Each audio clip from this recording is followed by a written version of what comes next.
Cockroach जनता party विसरा. खरं आता मार्केटमध्ये आली आहे E20 जनता पार्टी. काल नीट, आज E20 पेट्रोल. गेल्या काही दिवसांपासून ना सोशल मीडियावर एक नवीन नाव प्रचंड चर्चेत आहे, E20 जनता पार्टी. पण हा वाद नेमका आहे तरी कशाबद्दल? E20 पेट्रोल म्हणजे नेमकं आहे तरी काय? सरकार त्याला एवढं का बरं प्रमोट करतंय आणि दुसरीकडे हजारो लोक त्याला विरोध का बरं करताय? खरंच E20 आपल्या गाडीसाठी धोकादायक आहे का, की सोशल मीडियावर अर्धवट माहिती पसरवली जाते आणि त्याचा बोबाटा फुकला जातोय?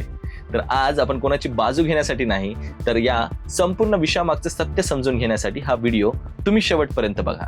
नमस्कार, मी विशाल विठ्ठल आणि तुम्ही पाहत आहात सॉर्ट आउट. मंडळी, तर आपण सर्वात आधी ना समजून घेऊयात E20 म्हणजे आहे काय. E20 म्हणजे साधं पेट्रोल नाही. या इंधनामध्ये 20% इथेनॉल आणि 80% पेट्रोल असतं. इथेनॉल हे ऊस, मका आणि इतर कृषी पिकांपासून तयार केलं जाणारं जैव इंधन आहे. म्हणजेच काय, तर परदेशातून येणाऱ्या कच्च्या तेलावर अवलंबून न राहता आपल्या भारतात तयार होणाऱ्या इंधनाचा वापर वाढवण्याचा हा एक सरकारचा प्रयत्न आहे. सरकारचं म्हणणं आहे की यामुळे कच्च्या तेलाची आयात कमी होईल, देशाचं परकीय चलन वाचेल आणि शेतकऱ्यांना इथेनॉल उत्पादनातून अतिरिक्त उत्पन्न मिळेल आणि अर्थात प्रदूषणातही काही प्रमाणात घट होईल. म्हणजेच सरकारच्या दृष्टीने हा फक्त पेट्रोलचा विषय नाही, तर ऊर्जा, सुरक्षा, पर्यावरण आणि शेतीशी जोडलेले दीर्घकालीन धोरण आहे. पण मग विरोध का बरं होतोय?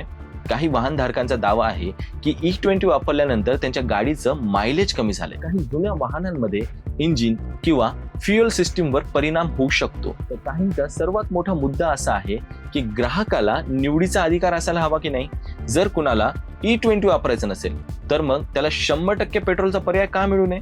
म्हणजेच हा विरोध फक्त इंधनाच्या गुणवत्तेबद्दल नाही, तर ग्राहकाच्या निवडीच्या अधिकाराबद्दल देखील आहे. आता याच पार्श्वभूमीवर सोशल मीडियावर E20 जनता पार्टी नावाची मोहीम समोर आली आहे. या मोहिमेतील लोक सरकारला थेट प्रश्न विचारत आहेत की E20 चे फायदे असतील तर ते स्वीकारू आम्ही, पण ग्राहकाला पर्याय न देता एकच इंधन का उपलब्ध करून दिलं जाते ते आधी सांगा. काही जण केंद्रीय मंत्री नितीन गडकरी यांच्या धोरणांवर टीका करीत आहेत, तर काही जण सरकारने या विषयावर अधिक स्पष्टपणे संवाद साधावा अशी मागणी देखील करत आहेत.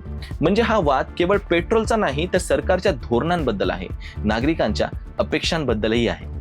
मात्र मंडळी, इथे आपण एक महत्वाची गोष्ट समजून घेणं गरजेचं आहे. सोशल मीडियावर अनेक पोस्टमध्ये असा दावा केला जातो की E20 प्रत्येक गाडीसाठी धोकादायक आहे, पण वस्तुस्थिती तितकी सरळ नाही. अनेक वाहनं जी आहेत ना, ते E20 सुसंगत म्हणजेच E20 कम्पॅटेबल म्हणूनच बाजारात येत. तर दुसरीकडे काही जुन्या वाहनांसाठी उत्पादक कंपन्यांनी काळजी घेण्याचा सल्ला दिलाय. म्हणजेच प्रत्येक गाडीची परिस्थिती सारखी नसते आणि त्यामुळे सोशल मीडियावरील एका व्हायरल पोस्टवर विश्वास ठेवण्यापेक्षा आपल्या वाहन उत्पादन कंपनीचं अधिकृत मार्गदर्शन पाहणं जास्त योग्य ठरेल. आता प्रश्न असा आहे की सरकार चुकीचं आहे का, किंवा आंदोलन करणारे बरोबर आहेत का? खरं सांगायचं म्हणजे दोन्ही बाजूंनी काही वैध मुद्दे आहेत. सरकार दीर्घकालीन ऊर्जा सुरक्षा, पर्यावरण आणि शेतकऱ्यांच्या हिताचा विचार करत आहे, तर दुसरीकडे नागरिक वाहनांची कार्यक्षमता, मायलेज आणि ग्राहकाला पर्याय मिळावा हा मुद्दा मांडत आहेत. त्यामुळे हा वाद कोण जिंकणार कोण हारणार यापेक्षा दोन बाजूंमध्ये समतोल कसा साधायचा याचा आहे. शेवटी हा प्रश्न E20 पेट्रोलचा नाहीच, हा प्रश्न आहे विकास आणि ग्राहकाच्या निवडींमध्ये समतोल कसा साधता यायचा. देशाला स्वदेशी इंधनाकडे जायचं आहे, पण त्याच वेळी नागरिकांच्या शंका दूर करणं आणि त्यांच्याशी स्पष्ट संवाद साधणं तितकंच महत्वाचं आहे. त्यामुळेच कोणत्याही व्हायरल पोस्टवर किंवा आंदोलनावर लगेच ब्लाइंडली विश्वास ठेवण्यापेक्षा त्यामागची तथ्य समजून घेणं हीच आजची खरी गरज आहे. आता तुमचं मत आम्हाला नक्की सांगा. तुम्ही E20 वापरता का?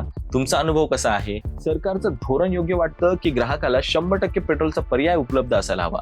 तुमचं मत कमेंटमध्ये नक्की सांगा. व्हिडिओ आवडला असेल तर चॅनलला सबस्क्राईब करायला विसरू नका आणि भेटूया पुढच्या व्हिडिओमध्ये. धन्यवाद.